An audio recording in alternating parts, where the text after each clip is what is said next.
Are you nervous about your first solo flight? Don't worry, I've got you covered.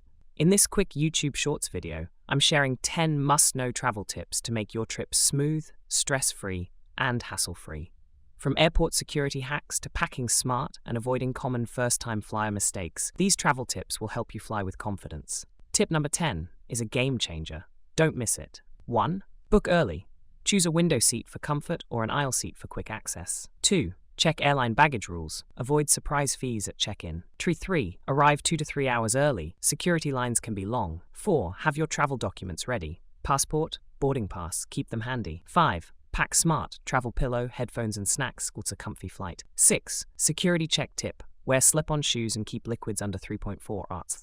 7. Know your gate. It can change last minute. Always double check. 8. Stay safe. Keep an eye on your luggage and avoid distractions. 9. Download movies and bring a charger. Airport outlets are always taken. 10. Flight delay? Know your airline's rebooking and compensation policies. Call to action last seconds. Like this video, subscribe and hit all notifications for more travel tips. Comment below if you're flying solo soon.